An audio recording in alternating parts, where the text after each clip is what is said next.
It was the first day of our Kansai Hiroshima rail bus, and we put it to use straight away with an 8 AM train ride from Shin Osaka to Hiroshima. Even though it was early, Shin Osaka was already packed. This is one of the main rail hubs in Western Japan, so you've got long distance trains, local lines, and commuters all moving through the same place.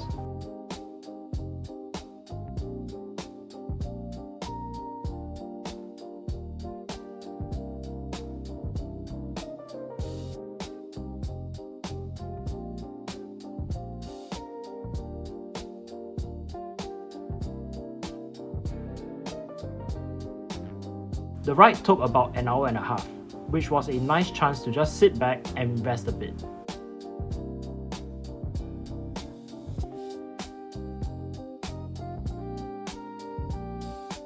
We arrived at Hiroshima Station, another major transport hub for the region. What you notice right away is the streetcars. Hiroshima still has an extensive streetcar network running to the city, and it's one of the main ways people get around.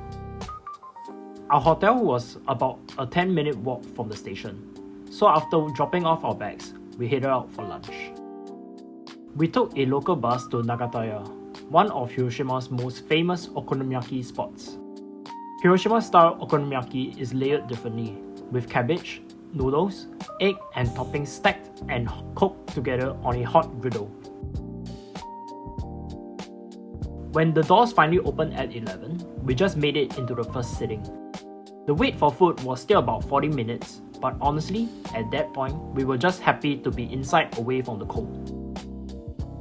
The food was worth the wait. We each ordered one okonomiyaki and it was filling enough that we finished the whole thing. From Nagataya, a lot of Hiroshima's main sites are within walking distance. Our first stop was the A-bomb dome. It's one of the few buildings that remained standing after the atomic bombing in 1945, and today, it's preserved as a reminder of what happened.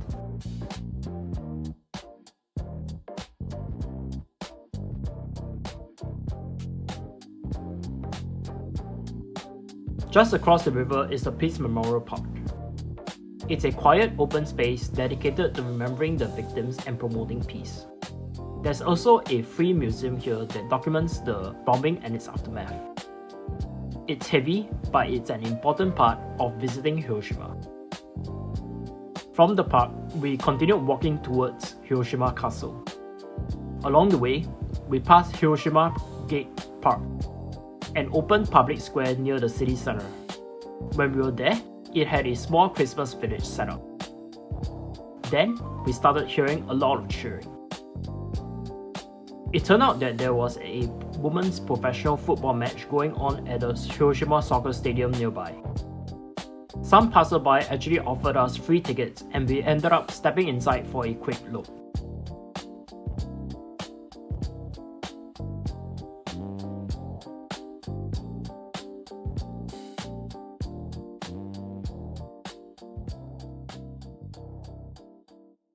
Totally unplanned, but it was a fun surprise.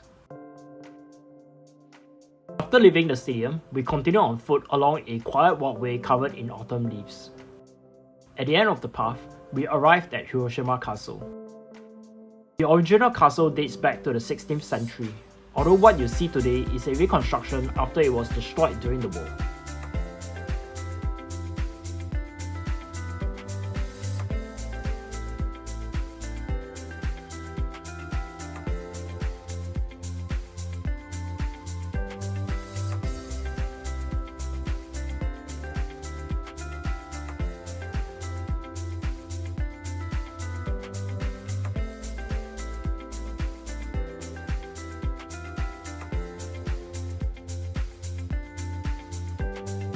Just next to it is Hiroshima Gokoku Shrine, a Shinto shrine dedicated to the spirits of those who died for Japan, including people connected to the region.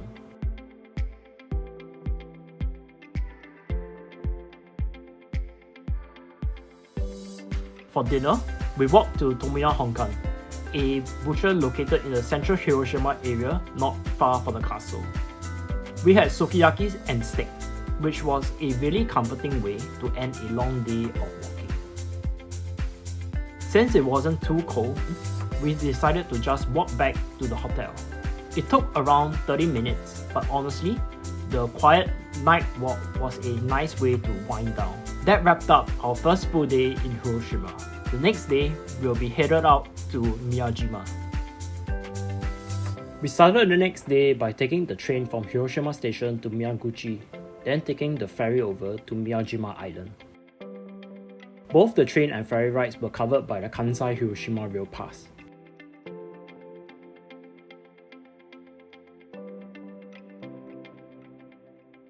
As the ferry pulled away, we caught our first glimpse of the torii gate, standing out in the water and almost looking like it was floating.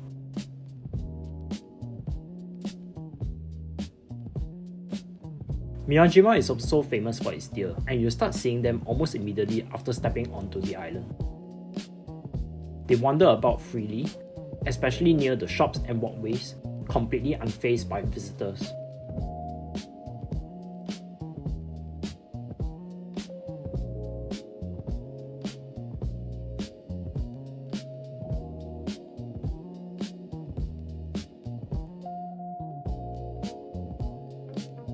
We followed the path along the waterfront towards the torii gate, which is actually part of the island shrine, a UNESCO World Heritage Site.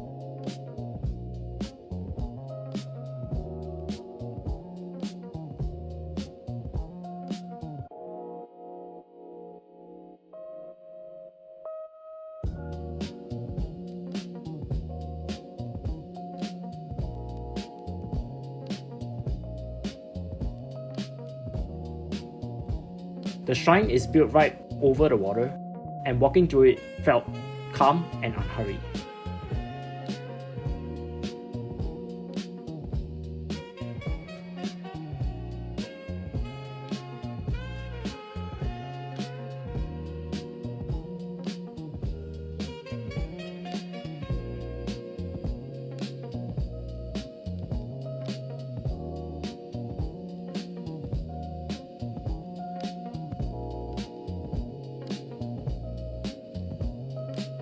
After that, we made our way to Omotesando's shopping street, the island's main pedestrian street lined with souvenir shops and local food stores.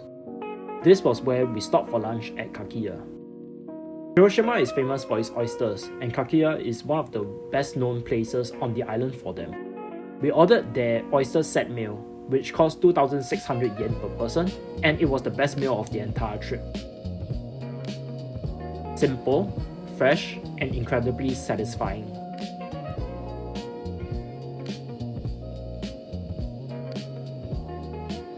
After lunch, we took the roadway up Mount Misen, the highest point on Miyajima Island and one of its most scenic spots.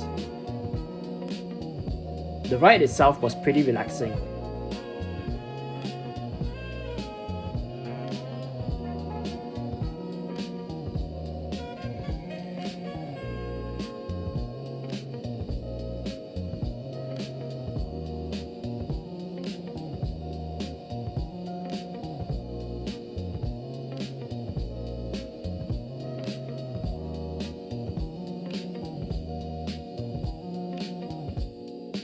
Once we reached the top, we were rewarded with sweeping views of the Seto Inland Sea, dotted with small islands in every direction.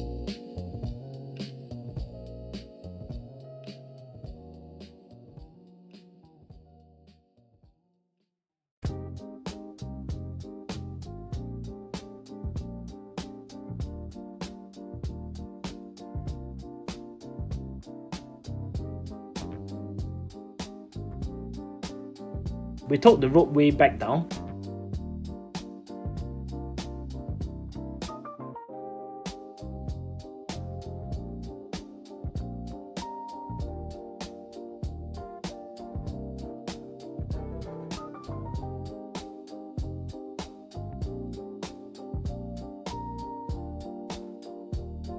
By then, the tide had receded. This gave us a completely different view of the torii gate, now surrounded by exposed seabed rather than water.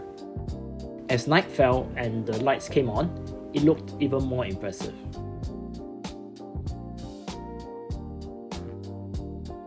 Before leaving the island, we tried momiji manju, a maple leaf shaped sweet that Miyajima is known for.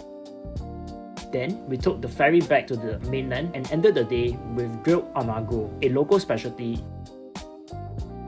The next day, we'll be headed to Onomichi. We started the day by taking the Shinkansen to Onomichi. It's a small port city in Hiroshima Prefecture. A nice change of pace from the bigger cities. From Onomichi Station, we took a short bus ride to the Mount Senkoji roadway. The roadway is one of the best ways to see Onomichi from above. And because we were using the Kansai Hiroshima Rail Pass, the ticket was actually 50% off. As the roadway climbed, we got panoramic views of the city below. You could see the harbour, the rooftops, and the calm waters stretching out towards the Seto Inland Sea. Onomichi has this very laid-back, almost nostalgic vibe, and the view really shows that.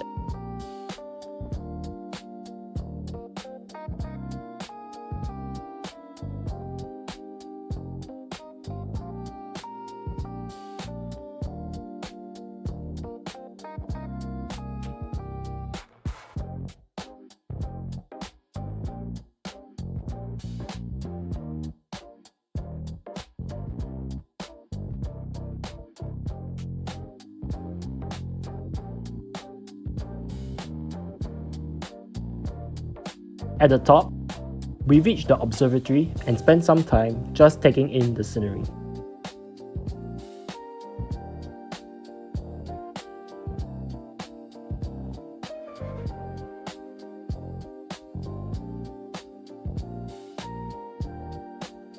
From there, it was a leisurely walk downward towards Senkoji Temple. Senkoji is one of Onomichi's most famous temples, perched on the hillside and known for its views over the city. As we walked down, there were plenty of lookout points, each giving a slightly different angle of Onomichi below.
Along the way, we even caught sight of a train crossing near the port area, with warehouses and docks nearby. It felt very local, very everyday Onomichi.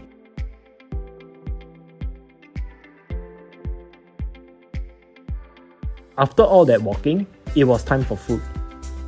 We headed to Maruboshi, one of the well-known spots for Onomichi ramen. Onomichi ramen is soy-based, but what makes it special is the layer of aromatic pork fat on top. It looks rich, but it's actually quite light and really comforting. After our meal, we walked through the Onomichi Hondori shopping street. It was surprisingly quiet, almost empty. Probably because it was a Monday, which gave the whole area a very calm, slow-paced feel. From there, we returned to Onomichi Station and took a local train to Saijo. Saijo is known as one of Japan's top sake towns, with several historic breweries all within walking distance of the station.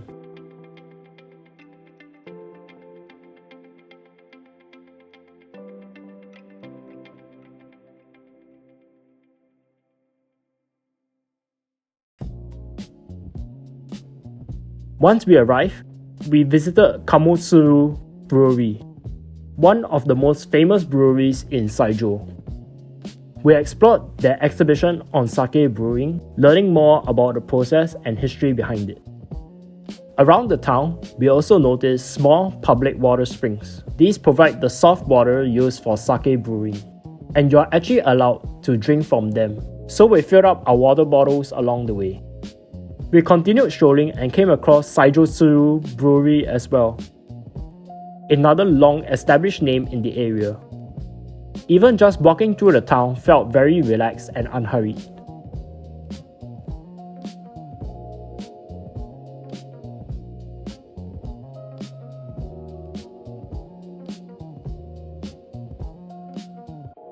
By around 4 PM, we took a 40-minute local train ride back to Hiroshima Station.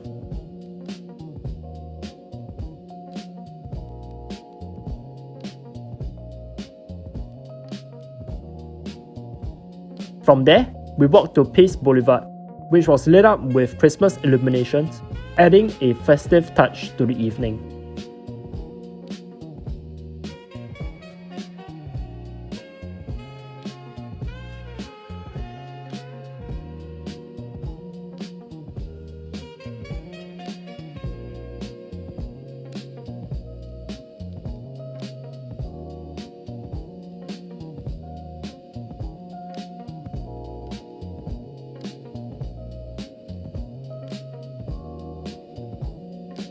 To end the day, we had dinner at Mazemen, known for its rich, brothless noodles filled with flavor. A very satisfying way to wrap things up. That marked the end of our 3 days exploring the Hiroshima region, from Hiroshima City to Miyajima and Onomichi. The next day, we'll be headed north to Kinosaki Onsen for a completely different experience.